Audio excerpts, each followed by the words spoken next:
Okay, y'all, I'm back. I'm going to show you how much liquid we're actually in the tomatoes.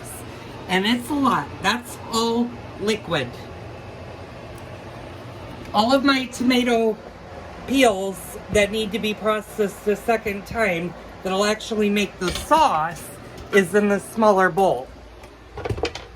So what do you need? What should you do if you have just too much liquid? Well, there's a few things you can do. You can strain all of the water back into your big pot, and you want to make sure you have no seeds. You are going to need some of the liquid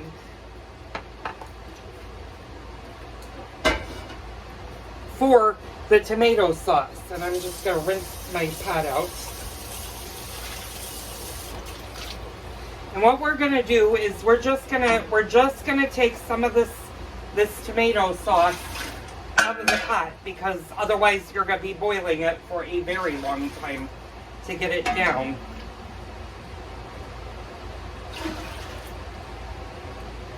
And it is a very smooth sauce.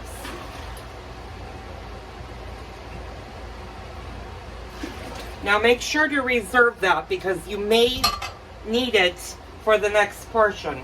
So I'm going to show you what I did. I took about half of it and put it in this pot, and I have my other half. I have about maybe a quarter of this, so maybe that much liquid in there.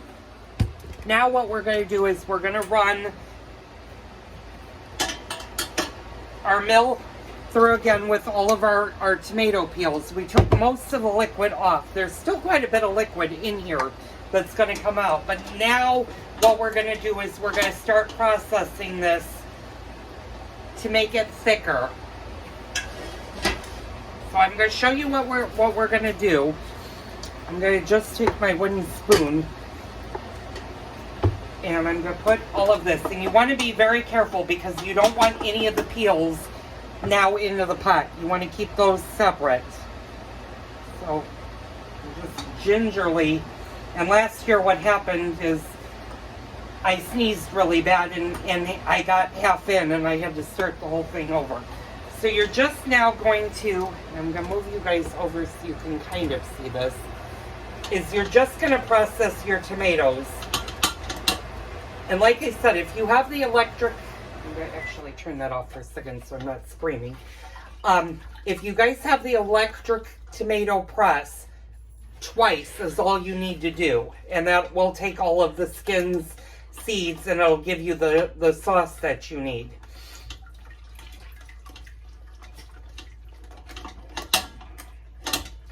So I'm just taking this and I'm just processing the tomatoes. And you want to get your tomatoes pretty dry. You want to get them to where it looks like a flattened tomato that has no liquid in it left. And I'll show you that in a few minutes. I just have to process this. And this sieve is a wonderful thing to have. Like I said, I would absolutely kill to have the electric one, but they're so expensive and they're so big that right now that's not in my budget, especially considering I bought a new laptop and I would only use it once a year when I do tomatoes. So the tomato presses are a big investment, and you have to keep in mind how many cans you're going to can per year. If you're going to do a lot of jars, then yeah, I would invest in a tomato press. If you're only going to do maybe 4, 5, 6 jars, then this would be the next best thing to do. And also consider how many bushels you're going to do. If you're going to do 4 bushels or more of tomatoes, then yeah, invest in the electric machine. If you're going to do less than that, then you don't really need the electric machine. Now, my friend that I said has the machine, she usually does 8, 9 bushels per year. And since her family is from Italy, she utilizes the machine because she uses it throughout the year when she does her canning. Okay, so this is starting to get dry, and I'm going to scrape some of this off. And you just want to be patient with this. I know this is probably the most boring part of the sauce, but trust me, you have to do this. Otherwise, you're not going to have a nice, thick, rich sauce. Well, you're not really going to have a thick, rich sauce right now either, because all you're doing is you're making the basis of a sauce. Okay, so I'm going to turn this around, and you're going to see all of that on the bottom you want to get into the pot, because that's what's going to thicken the sauce. So I'm just going to, you can use the knife. You just want to be a little bit careful and put that in. And then I'm just going to push a little bit of the tomatoes down. You can't really see this. I wish I could show you this a little bit better. And sometimes I fight with this machine. It's only the second year I've used it. So sometimes it gives me a problem. Sometimes it does what I need it to do.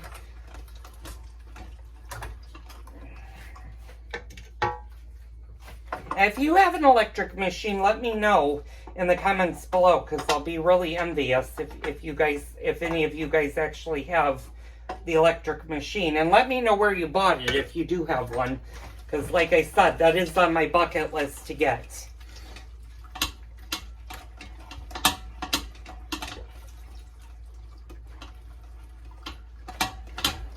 And my Italian store that I usually tell you guys, where I go for my Italian sausage and Italian meats and cheeses when I do my Italian cooking, they used to carry them. They were all imported in Italy, but the problem was nobody was buying them because they were super, super expensive, so they quit carrying them. And I'm like going, all the times for an Italian market not to have a machine, it'd be when I desperately need one. Okay, so I'm finishing this up. I'm just taking the puree from the bottom and putting that in.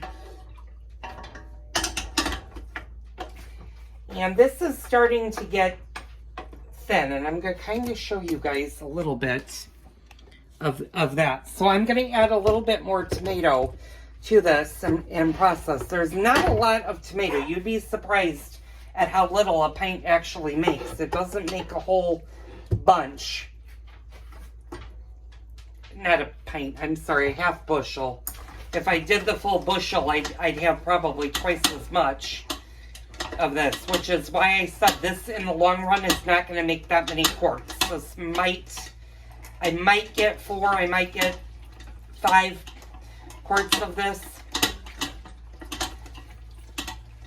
And you really, really, really want to do quart-sized jars for this. You don't really want to do pints. You could do a couple of pints just to have them. If you don't end up using the whole entire quart sauce, you can always put the lid in the thing, put it in your refrigerator, and you can use it for, if you wanted a dipping sauce for garlic bread, or if you want to use it as the marinara dipping sauce for mozzarella sticks or anything like that, then you can utilize that.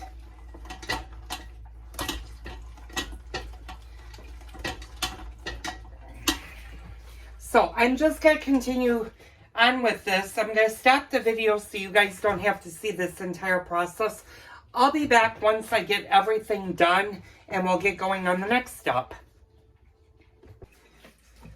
Okay, hi all, I'm back.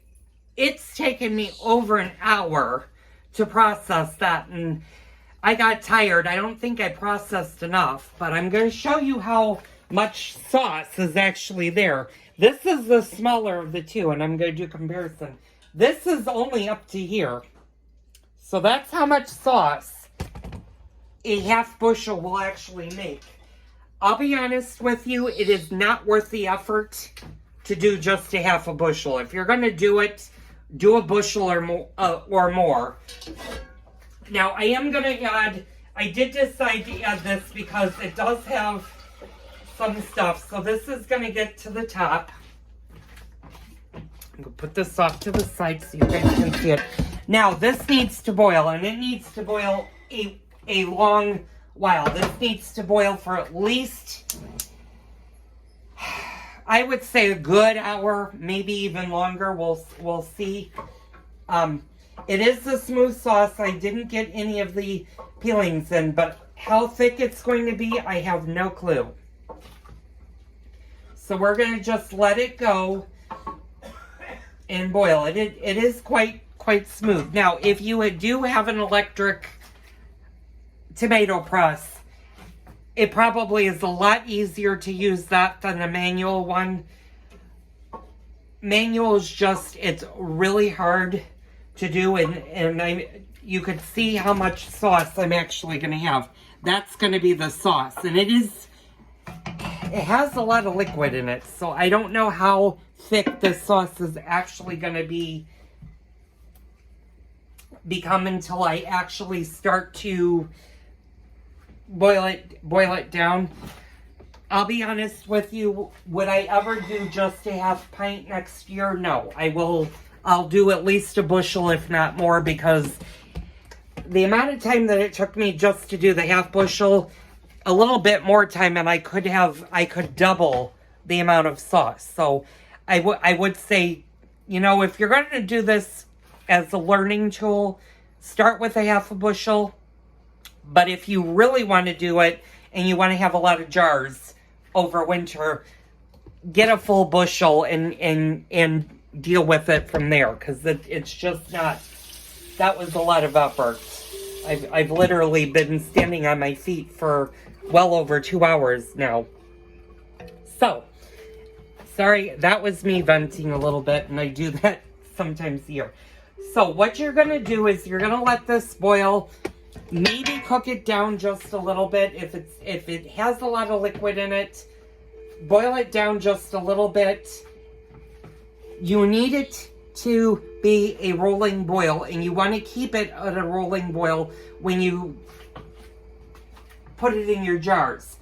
The next phase, and it's going to be really hard to film this, if I remember I'll film it, is actually putting it in the jars.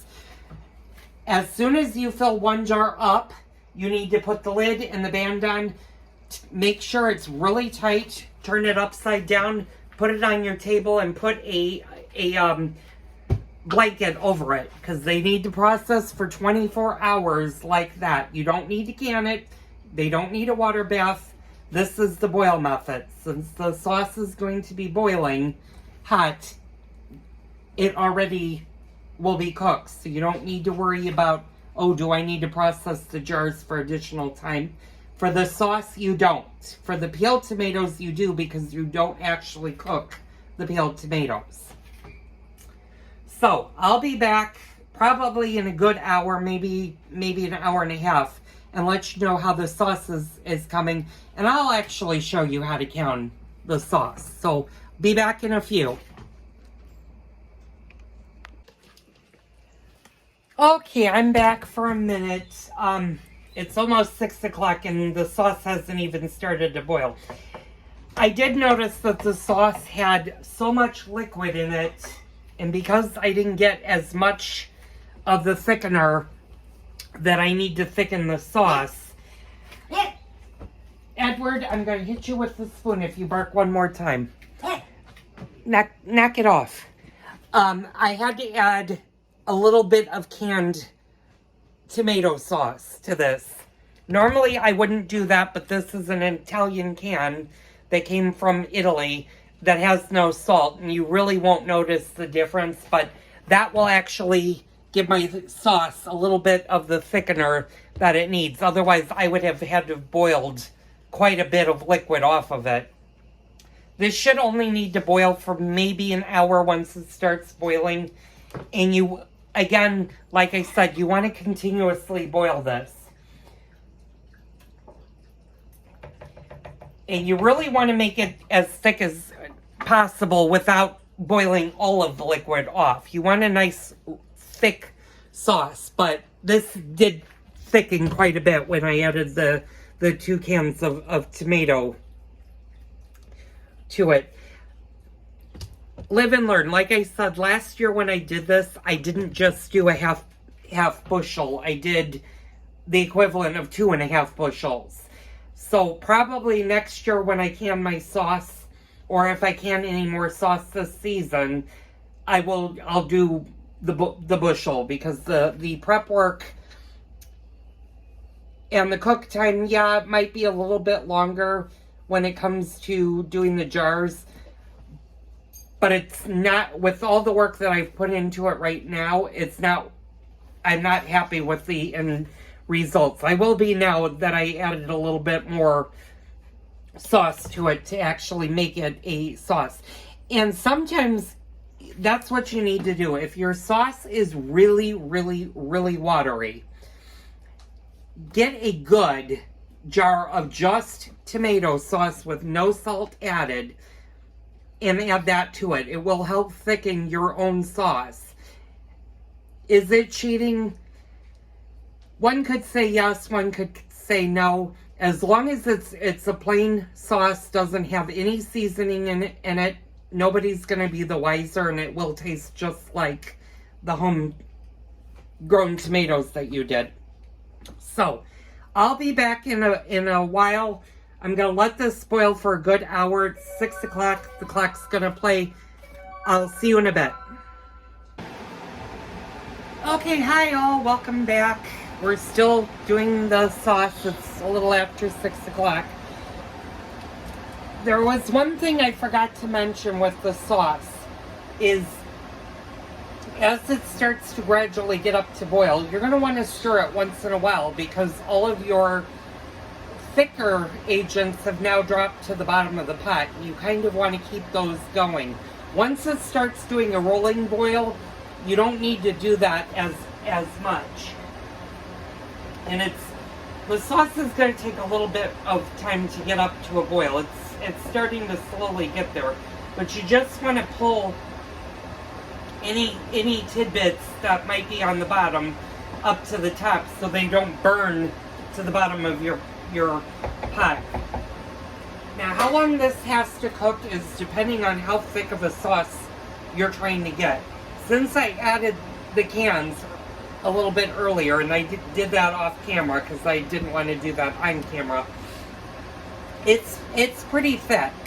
So I'm just going to let it boil for maybe half an hour. Sometimes if it's more liquid and you don't have anything to add, you're going to have to go a lot longer to boil a lot of the liquid out. And that takes time. Good sauces take a long time to make. Now, you might be wondering, when do you add the garlic? When do you add the oregano and all of that? Well, this recipe you don't. You just can it in the jars with the basil, and as this. You don't add salt, pepper, any of that. When you go to use the jars, however, that's when you add whatever the recipe calls for, or however you want to make your sauce. Like if I was doing spaghetti and meatballs, I make the meatballs, obviously, and we will do a video on that down the road. I'm not going to do that right now. But what I would do is I would take a jar of sauce, and then I would put onions and maybe diced mushrooms in it, and garlic and oregano and Italian seasonings, and actually make it a spaghetti sauce. You're hearing my little guy in the background. He's kind of upset at me because I'm not spending any time upstairs. So this is starting to come to a boil. And like I said, you need it to be a rolling boil. And you can turn it down, but it needs to continuously boil when you're jarring up your jars. Because if it's not, what's going to happen is you're not going to be able to seal your jars, and you have ruined a good sauce. So, it's just now starting to boil. Like I said, we're going to boil this for about a half an hour. I'm happy with this. As thick as it came out, it could actually go a little bit longer. Now you might be asking, or you might have saw that. What, Edward? Enough. Sorry, I have to tell him enough barking. You might be asking, what happens if you get a seed or you have a peel in there? Well, if you can find it, get it out of there.